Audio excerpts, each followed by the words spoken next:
Ce qui fait la spécificité du festival, peut-être, c'est la concentration sur trois jours, sur la diversité des lieux, puisque nous investissons un certain nombre de lieux dans l'île, des lieux très très différents, puisqu'il y a à la fois l'opéra, il y a la gare Saint-Sauveur, des cinémas, des lieux alternatifs, la diversité des propositions aussi. C'est un programme à la fois très classique et très innovant, enfin, qui mélange un peu les différentes approches, musique classique, musique électro, enfin plein de choses.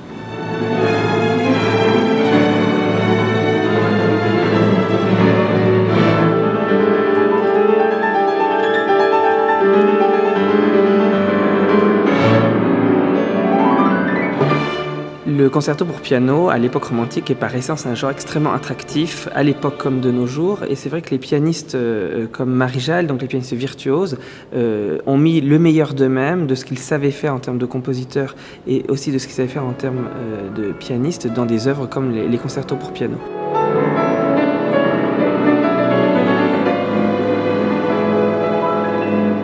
Le défi d'abord, c'est que je n'avais jamais fait ça.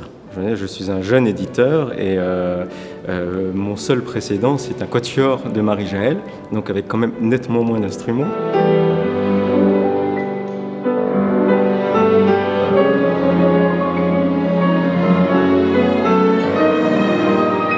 J'étais allé toquer à la porte d'Alexandre Dradvicki à Venise avec mon petit quatuor. J'avais évoqué ce concerto, ces deux concertos pour piano. Qui sont écrits à une dizaine d'années environ d'intervalle et qui montrent très bien la progression entre l'un et l'autre, entre une Marie-Jaël qui ne s'est pas encore mesurée vraiment à la scène dans des œuvres de son cru, et puis Marie-Jaël qui s'est, entendue avec orchestre.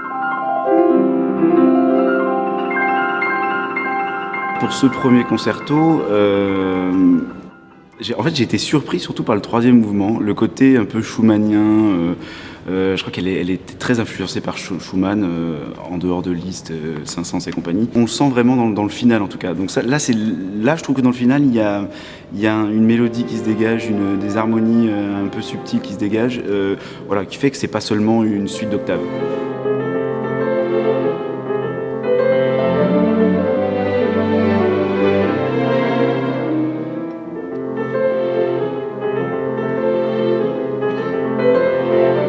Le premier concerto, c'est 3 mouvements de facture très classique. Un allegro, un lento, un allegro. Oui, on peut trouver, ci et là dans le concerto, des petites couleurs très intéressantes, en particulier dans le deuxième mouvement aussi, où il y a un thème très romantique, avec une grande ligne.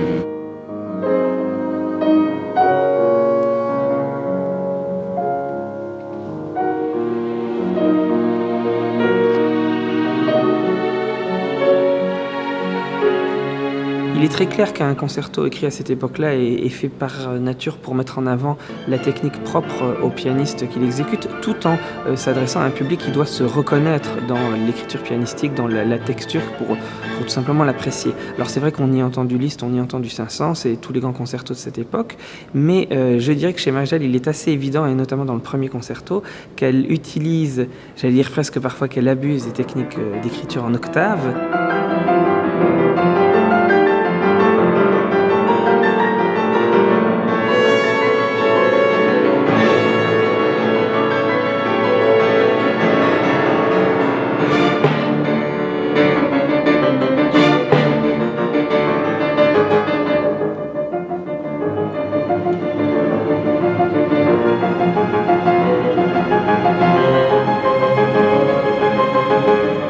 Et des octaves en mouvement contraire, donc c'est-à-dire des gammes montantes à la main droite et descendantes à la main gauche, ce qui permet en fait d'écarter la sonorité au maximum du piano et de faire sonner l'instrument de manière absolument totale.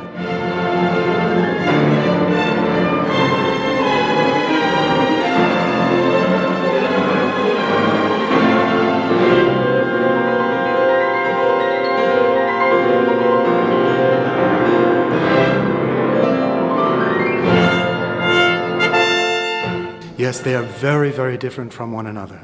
The first concerto is very traditional, 3 movements, very much influenced by Brahms and by Schumann, and quite Germanic, quite vertical, lots of square sections.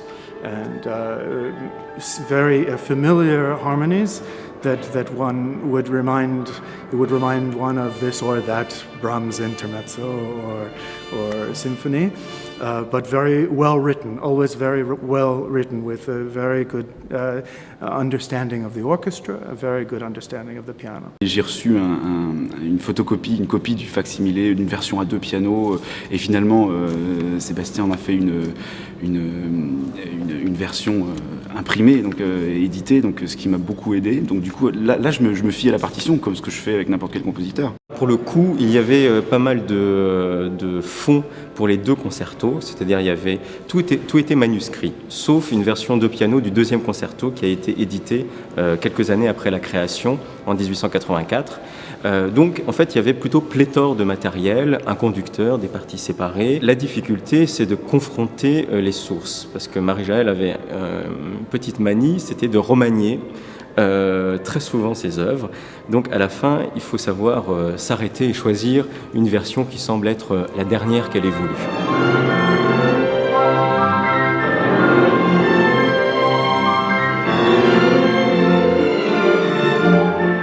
La presse de l'époque même est très favorable et justement on entend déjà des comparaisons où on appelle Marie-Jaël, on pense qu'éventuellement elle pourrait devenir le Schumann français.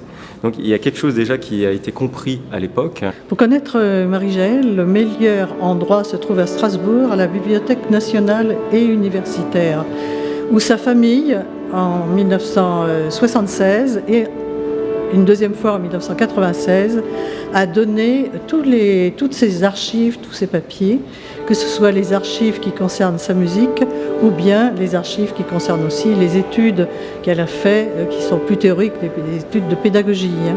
Il y a de nombreuses femmes compositrices à la fin du XIXe siècle, ne serait-ce qu'en France, Cécile Chaminade, bon, c'est un peu plus tard que Marie-Jaël, Louise Farinck par exemple, Mélanie Bonis plus tard, ou Lily Boulanger.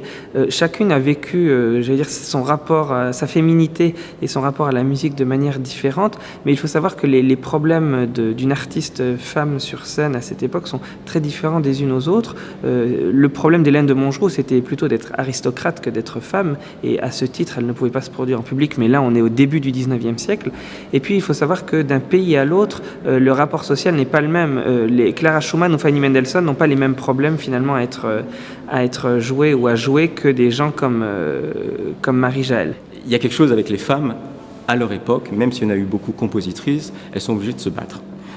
Et chez Marie-Jaël, il y a une sorte d'élan vers la composition. Elle a été virtuose très jeune, donc elle était reconnue comme telle, mais quelque chose vers la création. C'est-à-dire l'intelligence. Et d'être reconnue comme ça, je veux dire qu'elle est extrêmement touchante pour ça. Elle a un désir de créer, tout simplement, et d'être reconnue comme femme qui crée. Et c'est très moderne. La première raison pour laquelle elle m'a fascinée est tout de même d'ordre professionnel, parce que j'étais bibliothécaire à la Bibliothèque nationale et universitaire et j'étais responsable commissaire de l'exposition Marie-Jaël qui a eu lieu à partir de ce fonds en 1997. J'avoue que j'ai découvert une musicienne qui avait un caractère tellement passionné, d'une part, scientifique par ailleurs, donc tellement surprenant qu'effectivement mon intérêt depuis ne s'est jamais relâché.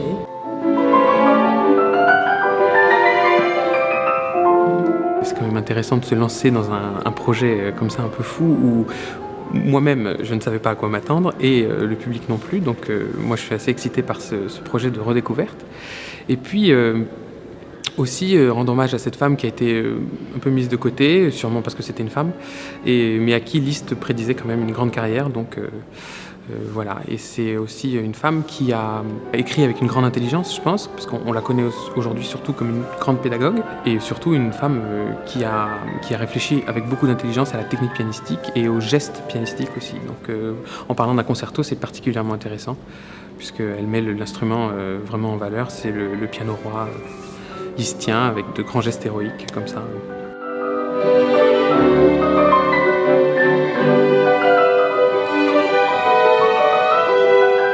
Le deuxième concerto est passez-moi l'expression, mais à des années-lumière du premier en termes de finition, en termes d'écriture d'orchestre. Cela dit, le premier concerto me semble, a l'air d'être extrêmement intéressant parce qu'il mêle des types d'écriture extrêmement différents. On y entend du Schumann, on y entend bien sûr du Liszt, puisque Marie-Jaëlle est élève de Liszt, et puis on y entend aussi du Saint-Saëns. Et il faut savoir que le premier concerto est justement dédié à Saint-Saëns, et qu'à cette époque, on ne dédie pas une œuvre à un grand pianiste, à un grand compositeur, sans appliquer un peu de sa technique et sans essayer aussi de l'intéresser par le contenu musical de l'œuvre. Tout d'un coup, c'est un seul mouvement. 25 minutes, le piano ne s'arrête pratiquement jamais.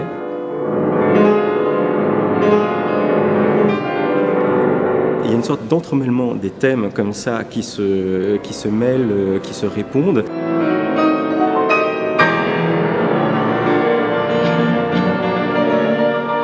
Tout d'un coup, ça devient une sorte de grand mouvement symphonique, d'une certaine manière, avec ce jeu de thèmes. Je n'appellerais pas ça des leitmotifs, comme chez Wagner, mais il y a cette chose quand même d'articulation et de discours continu, voilà, qu'on ne trouvait pas au premier. Même si le concerto, on peut le qualifier de difficile, c'est très virtuose, mais en même temps, on sent que c'est une virtuosité très intelligente. Tout est écrit c'est vraiment une pianiste qui écrit pour la main d'un pianiste, et c'est très organique la manière dont c'est écrit.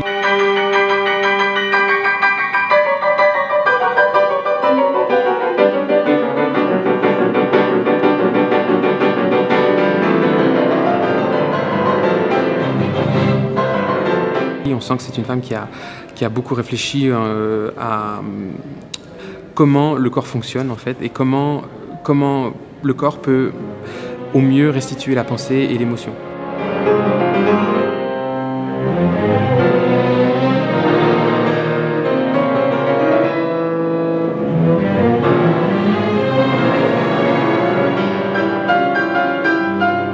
En quoi aussi l'émotion peut être un atout, mais aussi parfois un frein, en quoi elle vient se mettre à travers du geste technique, et en tant que pédagogue, c'est vraiment très intéressant. Alors c'est vrai qu'on a beaucoup de sorties de solo, c'est-à-dire les transitions vers les passages d'orchestre, des fins de solo de piano qui utilisent presque systématiquement ce type d'écriture, qui fonctionne très très bien. Mais alors bon, il y a ce petit clin d'œil de se dire, elle sait faire ce type de difficulté qui effectivement n'est pas la plus facile, loin de là, de l'écriture pianistique de cette époque. But the second concerto is very, very different. There are many years in between, and she has become at that time, more modern person, but still very romantic, but much more colorful, much more influence from Debussy, but Richard Strauss and Chopin. So we get these influences coming. And perhaps Liszt, no? Yes, of course, Liszt. Yes, and so she has for me, she has a very special voice, but she has also tremendous courage to let others influence her. So she is changing her colors depending on who she is enjoying in her mind. C'est un peu particulier parce qu'elle était très liée à Liszt à l'époque, qui lui a eu la primeur de la lecture du concerto et l'a énormément soutenu. À certains moments, il dit dans les lettres, c'est une œuvre maîtresse et géniale.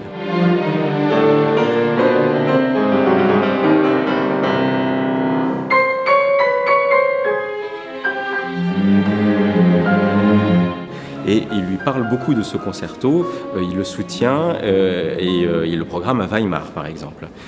Donc c'est plutôt accueilli dans un contexte favorable et d'acclamation pour la virtuosité et les talents de compositrice.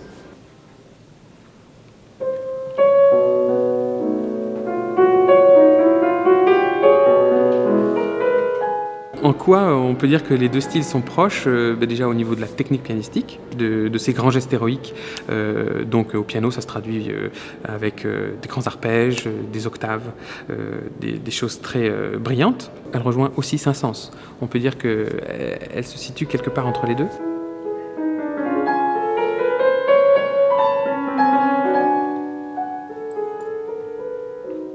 Après, elle a aussi beaucoup hérité de Liszt dans tout ce qui est harmonique et ce penchant qu'elle manifeste dans mon concerto, en tout cas dans celui que je travaille, pour le chromatisme.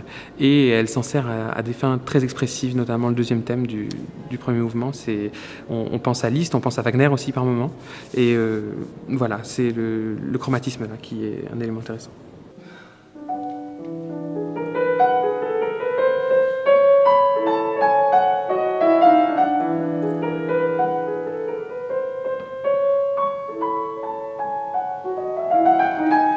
Je crois que là, le bénéfice, il est total. C'est-à-dire, d'un côté, pour sa pratique du piano en tant que virtuose, elle raconte qu'en 1868, quand elle entend Liszt pour la première fois à Rome, c'est un choc. Un choc parce qu'elle a l'impression qu'il y a quelque chose de la musique qu'elle n'avait jamais entendu avant lui, la manière dont il rend, la manière dont il touche le piano. Donc ça, c'est la première chose. Et ensuite, il y a l'œuvre. Elle a été, je crois, la première à faire des intégrales de Liszt à Paris. Elle en a fait 2 avant 1901. Et il y a une sorte de passion pour sa musique, pour sa composition. Elle s'en est beaucoup nourrie. Et une petite anecdote que j'ai apprise en m'y intéressant, c'est que, à la demande du maître, c'est elle qui a fini la 3e Méphisto-Valse, qu'il n'arrivait pas à finir, qu'il lui a dédiée. Et après des semaines et des semaines, il lui dit « Écoutez, vous êtes la mieux à même de la terminer. » Et alors, moi, j'ai pas les manuscrits, donc je ne sais pas où Liszt s'arrête et où commence Marie-Jaël, mais elle a terminé une œuvre de Liszt à sa demande. Voilà, il y avait une sorte de, comment dire, de fratrie, d'âme et d'élan entre les deux. Elle s'est toujours pensée, je pense, comme une continuatrice de Liszt, et pour la technique pianistique et pour le discours de la composition.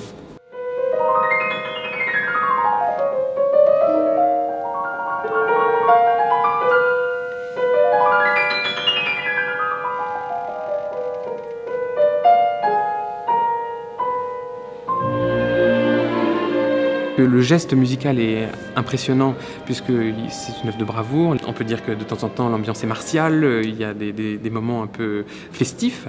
Et puis en même temps, elle va utiliser la virtuosité par moments à des fins beaucoup plus poétiques, notamment au milieu de l'œuvre quand il y a tout ce passage qui ressemble presque à une campanella un peu de Liszt, où on a une espèce de procession à l'orchestre au début qui part de très loin avec des pids, et voilà, la garde monte un peu, et le carillon s'enflamme un peu au piano, donc toutes ces choses-là, c'est très virtuose, mais en même temps, c'est utilisé à des fins sonores un peu particulières quand même.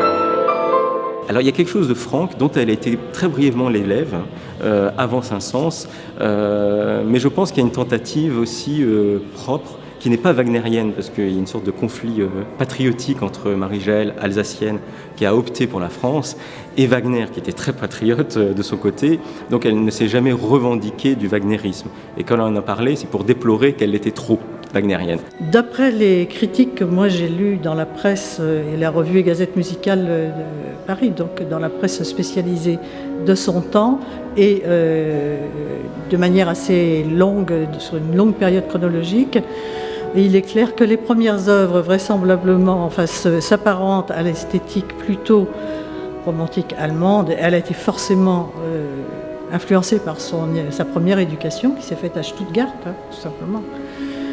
Mais en fait, elle a visiblement beaucoup évolué sur le plan musical lors de sa carrière, ne serait-ce qu'effectivement parce qu'elle s'est fortement impliquée au sein de la Société nationale à Paris, et qu'elle a travaillé, et elle y tenait énormément, elle l'affirme partout, avec le maître de la musique française, Saint-Saëns, aussi Fauré, Franck, etc. Et on trouve aussi des choses intéressantes dans la correspondance où il semble que sa musique a suffisamment évolué dans la dernière période, en 1890 par là, pour devenir mal comprise. Elle se plaint de cela. Ses amis et ses connaissances ne comprenaient plus ce qu'elle voulait écrire, en fait. C'est peut-être ce qui fait d'ailleurs qu'elle a fini par cesser, dans les années 1895, de composer. Elle est passionnante, elle, parce qu'elle a lutté d'une certaine manière pour devenir française, je pense. Et c'est très frappant, elle est de culture germanique, c'est indéniable.